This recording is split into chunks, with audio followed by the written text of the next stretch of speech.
నమస్తే. శ్రీ గురుభ్యో నమః. శ్రీమాత్రే నమః.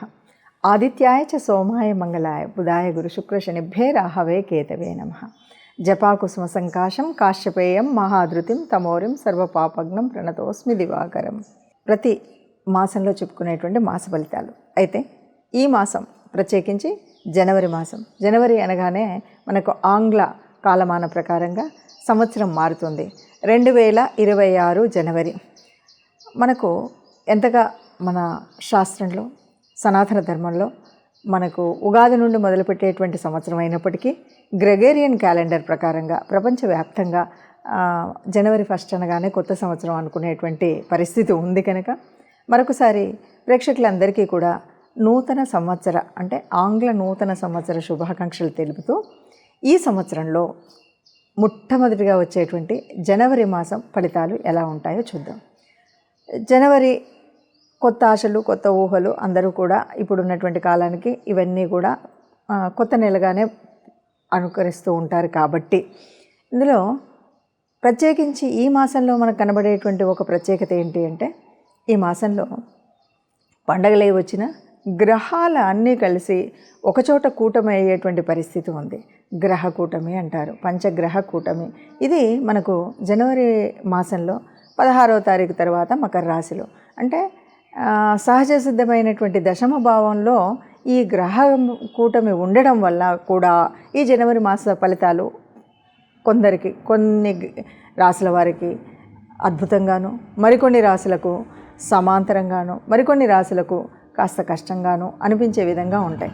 సరే, మరి ఆ విధంగా చూస్తూ ఒక్కొక్క రాశికి ఏ రకమైనటువంటి ఫలితాలను ఇస్తాయి, వాళ్ళకి ఉద్యోగ, వ్యాపార, వ్యవహారాలన్నింటిలో కూడా అంటే పిల్లలైతే చదువు సంధ్యలు, పెద్దవాళ్ళైతే వాళ్ళు చేసేటువంటి నిత్య కార్యక్రమాల్లో ఈ మాసం అంతా కూడా ఎలాంటి ఫలితాలు వస్తాయి, ఈ ఫలితాలు అంటే దుష్ఫలితాలు ఉన్నట్టయితే అవి ఉండకుండా ఉండడం కోసం ఏం పరిహారాలు చేసుకోవాలి, అలాగే మామూలుగా కొంచెం సమస్థితిలో ఉన్నట్టయితే వాటిని వృద్ధి చేసుకోవడం కోసం ఎలాంటి దైవారాధన చేస్తే అది వృద్ధి అవుతుందో తెలుసుకుందాం. ఇక రెండవ పక్షం జనవరి మనకు 16వ తారీఖు నుండి 31వ తారీఖు వరకు 2026 సింహరాశి వారికి ఎలా ఉంటుంది అని చెప్తే కనుక చూసినట్టయితే పంచగ్రహ కూటమి కొంత అనుకూలంగా ఉంటుంది. ఇప్పటి వరకు ఉన్నటువంటి పరిస్థితికి కొంత మార్పు గ్యారెంటీగా వస్తుంది. ఇంకా ముఖ్యంగా పట్టుదల అనేటి కనుక ఉంటే బాగా మార్పు కనబడుతుంది. అంటే మామూలుగానే గ్రహస్థితి వల్ల కొంత మార్పు కనిపిస్తుంది. కానీ ఒకవేళ పట్టుదల కనుక ఇది ఎట్టి పరిస్థితుల్లో నేను పూర్తి చేయాలి, ఎట్టి పరిస్థితుల్లో ఇది నేను అది చేయాలి అని అనుకున్నట్టయితే చాలా రకాలైనటువంటి ఇది కాదు అని 10 మంది చెప్పినటువంటి పని కూడా పూర్తవుతుంది. అట్లాగే ఏమేమి లాభాలు ఉంటాయి దీనివల్ల ఆ పట్టుదల కనుక పట్టినట్టయితే, తప్పనిసరిగా చేయాలన్నట్టయితే భూలాభం ఉంటుంది, సంతాన లాభం ఉంటుంది, వస్తులాభం ఉంటుంది. అన్నింటికి మించి ఇప్పటి వరకు అనారోగ్యంతో కొంత ఇబ్బందులు కలిగినటువంటి పరిస్థితి మొదటి పక్షంలో మనకు కనపడింది, ఇప్పటి వరకు కనపడింది కదా. ఇక్కడ ఆరోగ్య స్థితి చాలా మెరుగవుతుంది. ఇంకా కొంచెం ఏంటంటే దేశాంతర వాసం కూడా చేయాల్సి వస్తుంది. అంటే దేశంలో వివిధ ప్రాంతాలకు తీర్థయాత్రల వల్ల అవ్వచ్చు, లేదు అఫీషియల్ వర్క్స్ వల్ల అవ్వచ్చు, ఇంకే దానివల్ల కూడా కానీ మనం కొన్ని దూర ప్రాంతాలకు తిరగడం అనేటువంటి పరిస్థితి కూడా ఉంటుంది. అయితే వీటన్నింటితో పాటు ఎప్పుడు కూడా కష్టం ఒక ధైర్యాన్ని తెస్తుంది, ఒక నష్టం ఒక ధైర్యాన్ని తెస్తుంది అంటారు కదా. అలాగా ఈ సింహరాశి వారికి ప్రత్యేకించి ఈ పంచగ్రహ కూటమి కాలంలో నీకు బోల్డంత ధైర్యం వస్తుంది, స్థైర్యం వస్తుంది. ఈ ధైర్యం, స్థైర్యం వీటి రెండింటికి పట్టుదల కనుక కలిపినట్టయితే నువ్వు కాదు అని 10 మంది చెప్పిన ఈ పని కాదు అని చెప్పినటువంటి పనులు కూడా నిర్విఘ్నంగా పూర్తి చేసుకునేటువంటి స్థితి ఉంటుంది. కాబట్టి బద్ధకాన్ని వదలడం, కాస్త మాట్లాడేటప్పుడు దురుస్తనం లేకుండా ఉండడం, ఈ రెంటికి తోడు ధైర్యంగా పట్టుదలతో మనం సాధించాలి అనుకున్నట్టయితే తప్పనిసరిగా మీ పనులన్నీ కూడా పూర్తవుతాయి. వీటితో పాటు సుబ్రహ్మణ్య స్వామి ఆరాధన చేయడం మాత్రం మర్చిపోకండి.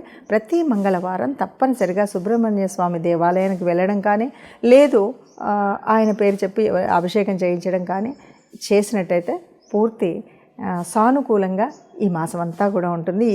ఏ పక్షమైనా, మొదటి పక్షం, రెండో పక్షం, మాసం అంతా కూడా మీరు సుబ్రహ్మణ్య స్వామి ఆరాధన చేసినట్టయితే శుభంగా ఉంటుంది. ఏది ఏమన్నా గ్రహ సంచారం అనేది మన చేతిలో ఉన్నటువంటిది కాదు. జన్మరీత్యా మనం ఏ రాశిలో పుట్టినప్పటికీ గోచార రీత్యా జరుగుతున్నటువంటి మార్పుల వల్ల కొంత మన రాశి మీద ప్రభావం పడడం అనేటువంటిది సహజంగా జరిగేటువంటి స్థితి. మరి ఇలాంటి పరిస్థితుల్లో గ్రహస్థితి ఇలా ఉంది, మరి ఇంతేనా అంటే ఒక మాసంతో జరిగేటువంటిది కాదు పూర్తి జీవితంలో అనేక రకాలైనటువంటి మార్పులు వస్తున్నప్పటికీ కూడా ఒక్కొక్క మాసంలో ఒక్కొక్క రకమైనటువంటి ఫలితాలను తీసుకుంటూనే దాన్ని ఒక పునాదిగా మనకు చెడు జరుగుతున్నప్పుడు జరగకుండా ఉండడం కోసం ఏం చేయాలి, మంచి జరుగుతున్నప్పుడు దాన్ని ముందుకు తీసుకువెళ్ళడం కోసం ఏం చేయాలి అన్నది తెలుసుకోవడం కోసం చేసే ప్రయత్నమే జాతకాన్ని తెలుసుకోవడం, గోచార రీత్యా ఉండేటువంటి ఫలితాలను తెలుసుకోవడం. మరి ఈ రీత్యా కనుక మనం చూసినట్టయితే ఇప్పుడు ఒక్కొక్క రాశికి ఒక్కొక్క ఫలితం ఉన్నప్పటికీ కూడా మనం పరిహారం, ఎందుకంటే మనకు గ్రహాలు ఎలా ఉన్నాయి, ఎందుకున్నాయి అంటే ఇదంతా కూడా పూర్వజన్మ సుకృతం అనే అంటాం. పూర్వజన్మలో ఉన్నటువంటి ఫలితాలకు ఆధారంగానే ఆ పూర్వపుణ్య ఫలంగానే మనం పుట్టినటువంటి రాశిగానే ఉంటుంది. మనం వచ్చేటువంటి కాలగమనంలో వచ్చేటువంటి మార్పులు కూడా మనకు అందుకు అనుకూలంగా ఉంటాయి. కాబట్టి మనం చేసే పాపపుణ్యాల మీద, మనం ఇప్పుడు చేస్తున్నటువంటి పుణ్యాల మీద మన ఫలితాలను సర్దిద్దుకునేటువంటి పరిస్థితి ఉంటుంది. దేనికైనా సరే ఎప్పుడూ కూడా గ్రహాల అనుకూలత ఉండాలి, దైవ అనుగ్రహము ఉండాలి. కాబట్టి మనం ఈ మాసం అంతా కూడా జనవరి మాసం అంటేనే మనకు మొదటి పక్షం అంతా కూడా మనకు తెలిసినటువంటి విషయమే. విష్ణుదేవుడి ఆరాధన చేస్తూ ధనుర్మాసాన్ని పూర్తిగా చేసుకుంటూ గోదాదేవి కళ్యాణంతో విష్ణుమూర్తి, గోదాదేవి, శ్రీరంగనాథుడు, గోదాదేవికి కళ్యాణం చేస్తూ ఉంటాం కదా. ఈ కళ్యాణం వరకు కూడా నిత్యం ఆ విష్ణు సహస్రనామం అంటే మొదటి 15 రోజులు విష్ణు సహస్రనామం చేసుకోవడం. అందులోనూ మళ్ళీ ఇంకొక ముఖ్యమైనటువంటి విషయం ఏంటంటే ఈ మాసంలో వచ్చేటువంటిది వైకుంఠ ఏకాదశి. దీన్ని కూడా దృష్టిలో పెట్టుకున్నట్టయితే ఈ మాసమంతా కూడా మనం పుణ్యమైనటువంటి ఫలితాలను పొందాలి అంటే తప్పనిసరిగా ఆ విష్ణు సంబంధితమైనటువంటి ఆలయాలకు వెళ్ళడం, విష్ణు సహస్రాన్ని చదవడం, వీటితో పాటు ఎక్కడైనా సరే ఆ విష్ణు దేవాలయాల్లో ఆ ధ్వజస్తంభం దగ్గర దీపాన్ని పెట్టడం, ఇవి మనం చేయవలసినటువంటివి. వీటితో పాటు విష్ణు సంబంధితమైనటువంటివి కనుక ఇక్కడ ఏదైనా బుధవారాల రోజులో కానీ, లేకపోతే మనకి ఇప్పుడు వచ్చే వైకుంఠ ఏకాదశి రోజు కానీ, లేదు ఈ పండగ 3 రోజుల్లో మనకి వచ్చేటువంటి భోగి, సంక్రాంతి, కనుమ, ఈ 3 రోజుల్లో కానీ మీకు తోచినంత, మీరు చేయగలిగినంత దానం, ధర్మం ఈ రెండింటిని కనుక చేసినట్టయితే ఈ మాసంలో మీకున్నటువంటి అనేక రకాలైన చెడు ఫలితాలు ఎవరికి ఏ రకంగా ఉన్నా కూడా పూర్తిగా తొలగిపోయి ఈ అడ్డంకులన్నీ పోతూ హాయిగా ఉండగలుగుతారు. కాబట్టి ఇక్కడ మనం ప్రత్యేకించి నిత్య దేవతారార్చన లేదా ఇష్ట దేవతార్చన చేస్తూనే విష్ణు దేవాలయాల్ని సందర్శిస్తూ దానం చేసినట్టయితే మనకు ఏ రకమైనటువంటి కీడు కలగకుండా ఈ జనవరి మాసం.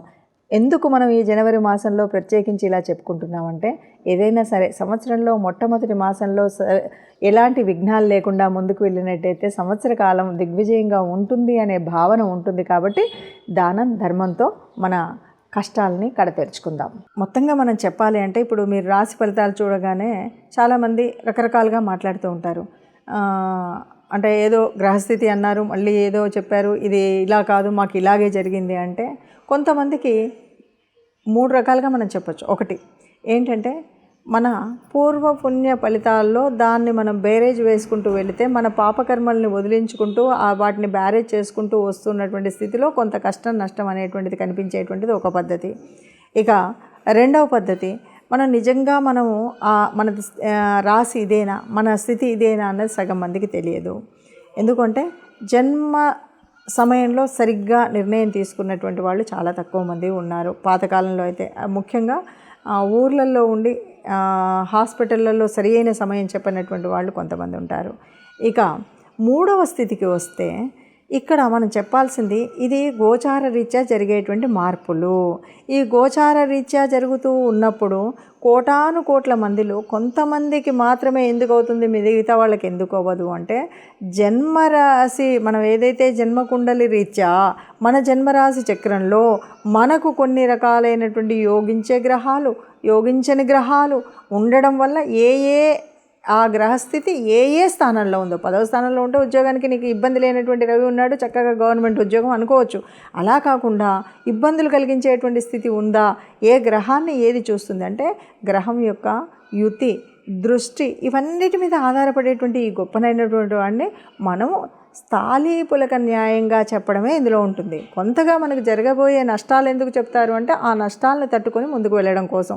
కష్టాలు ఉన్నాయి, ఆ కష్టాలను కడతీర్చుకోవడం కోసం సవ్యమైన మార్గంలో వెళ్ళండి, ఈ దేవత ఆరాధన చెయ్యండి అని చెప్పడం కోసం చేసేటువంటి ప్రయత్నమే ఈ మాస ఫలితాలు అని చెప్పచ్చు.